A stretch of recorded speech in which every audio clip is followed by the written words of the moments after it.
Hey, my name is Christina, and I've been doing a little bit of research because, for one, I believe that you can't ever stop learning. And my mom always taught me that your education is one thing that nobody can ever take away from you. And I also believe that I'm super weak in one particular area, which happens to be relationships. Because I've been married now 3 times and I'm 27. I'll be 28 at the end of this month. April 30th is my birthday. Just in case you wanted to send me something. I'm just kidding.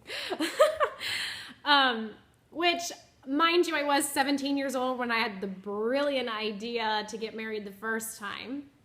Bunch of infidelity in that relationship that led to a second marriage. Once again, lots of infidelity in that relationship on both sides. But I've been doing a whole bunch of research because I'm bound and determined that that's not going to happen again. I have 6 kids. I do not want that for them. So other than the fact that I love my husband deeply, unfortunately, love isn't enough in a relationship to sustain it these days. So I've been doing a lot of reading and a lot of research on things because I want to grow as a wife and as a woman so that I can be all that I can be for him and for our relationship. I read a ton of really cool stuff this morning because I wanted to understand a man. And if you can understand a man, then you can be a great wife in that relationship. If you don't understand the way men think or the way that men live or why men are the way they are, then your relationship's just gonna be that much harder and that much more full of miscommunications.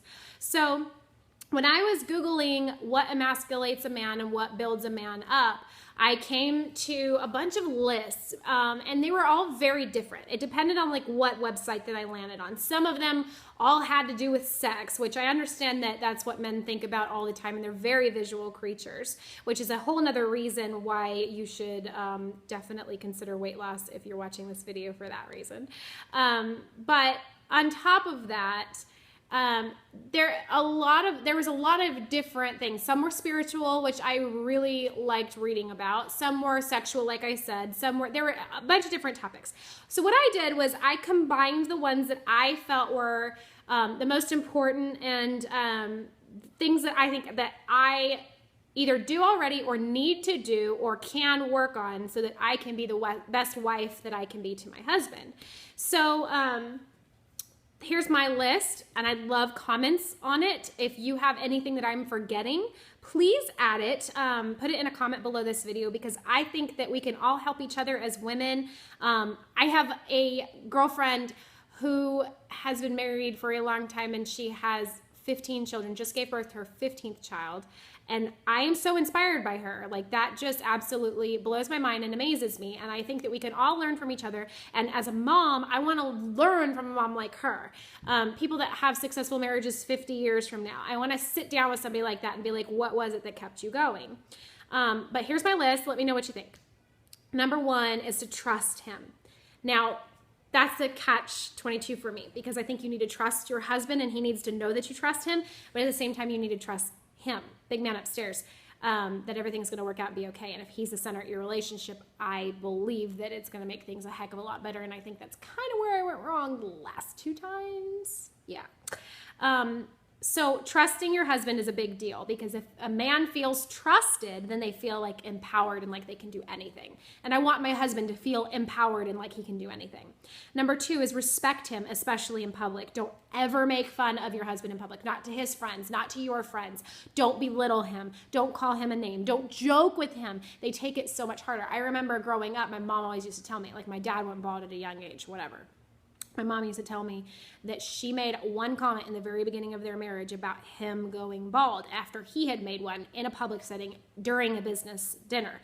And my dad ripped her a new one when they got home. And that's kind of what this sets into my head is respect him, especially in public. If you're out with him and his friends, treat him like a freaking king. There's nothing that's going to make that man feel more powerful and more manly and just amazing. And that's how I want my husband to feel. So respect him, especially in public, especially in front of his friends, especially in front of his boss. Show your husband respect. Number 3, serve him. Don't mommy your man, which I want to. I think a lot of that has to do with my husband's mother passed away a couple months ago. And so I naturally want to mommy him. But at the same time, don't mommy your man, but serve him. Like, I fix my husband's plate for dinner. I clean up after him.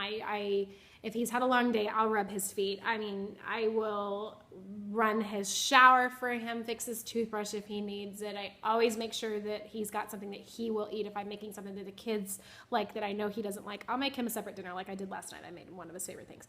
And the kids had something else.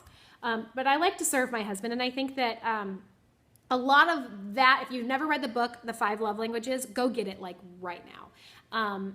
My love language is service. So naturally, I want to show love by serving other people. I know that sounds kind of weird, but that's the way I receive love. So I try to give love that way, even though that's not my husband's love language. It's the way that I kind of like show love. So anyways, serve your husband. It makes them feel good. Number 4, let him know what he can do to help you and thank him when he does help.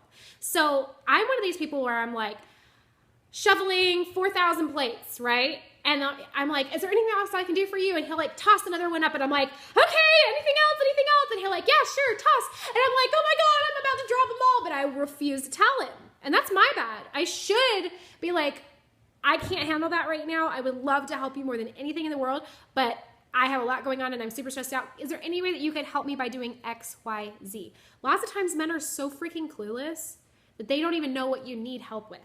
So instead of overwhelming yourself and turning into a total B with a capital B because you're stressed out and overwhelmed and you're not giving him any when he gets home at night because you're all bent out of shape because he didn't help you with something that you didn't even ask for his help with, don't assume that he knows that you need help with that, and don't assume that he knows that you're overwhelmed, because chances are that he doesn't. So make sure you tell him what it is that you need help with. Is there any way that I could get you to do these dishes? Thank you so, so much. Make sure that you acknowledge him for those things and tell him thank you. That means a lot to a man. Next, let him rule the bedroom. I'm not going to camp out on this one. I'll do a whole nother video on that in a minute, but let him be in charge in the bedroom. Number 6, give him a reason to want to come home. If you're nagging at him all day long, if you're complaining, if you're a mopey wife, if you're at home with a messy house, dressed in sweatpants, messy bun on the head, in like no makeup, and your eyebrows look like freaking Amazon woman, and that's just who you are and how you are, then I would really reconsider that if you really want your husband to come home. That used to be me. I don't know why either one of my ex-husbands ever used to come home, to be honest with you. I mean, shoot, if I was a guy and I was out working all day, especially they were both military, if I was busting my butt in hot temperatures all day long, working in the field, doing whatever, and I came home to a wife that was still in the same clothes that she was in last night when she went to bed, and she had her hair in a messy bun, and she had sweatpants on, and she had no dinner cooked for me, I don't know why they ever came home. I'll be honest with you. I really don't. I was 100 pounds overweight and miserable, and my kids were running around screaming, and I was like, hey, can you change a freaking diaper because I don't want to, and hey, let's go out to eat. So I'd spend all their money eating out, which is ridiculously stupid, and I should have managed that money so we could save money so we could do smart things with it. Instead, I was an idiot and young and dumb and stupid and didn't know how to be a wife. So you really should give him a reason to want to come home. Number 7 is show your appreciation for him being hardworking. If you're showing your appreciation to him for being hardworking, he feels like he's on top of the world. If you tell him, thank you so much for going to work today, I know the sacrifices that you made for our family and I really appreciate it, that makes him feel like $1 million.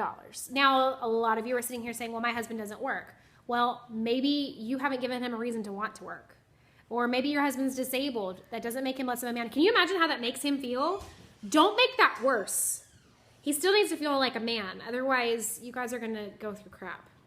Trust me, I know I've been there. My ex-husband's pulling the disability card since 2010, 9, something like that. All right. Go ahead.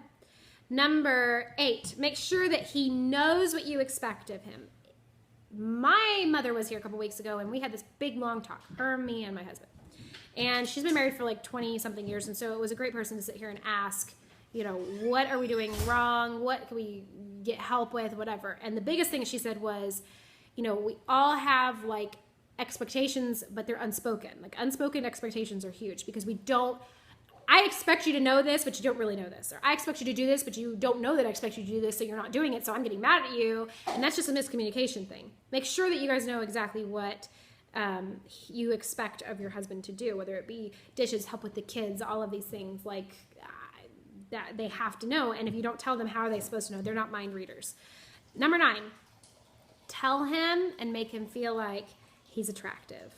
That is huge for a guy, especially when they get out of high school and they gain 50 pounds and they got the beer gut or keg or whatever it is going on and they just don't feel hot anymore.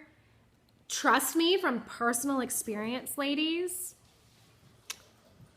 they want to feel hot. And if you're not making them feel that way, they're going to go find some little online fling that will make them feel that way, like both of my ex-husbands did.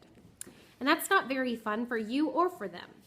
So I highly suggest that you get your phone and you send your husband a sweet little text message that tells them how hot they are and how much you love them and appreciate them. And just try it and see what kind of a response that you get. Don't give me an excuse. Just go take an action. My name's Christina. Thanks so much for listening to this message. If you have anything that you feel like I left out, I would love for you to comment at the bottom of this video and let me know. I would love to learn from you. If you've been married for 50 years, please tell me exactly what it is that you've done. I'd love to learn. So once again, my name's Christina. My contact information is below this video.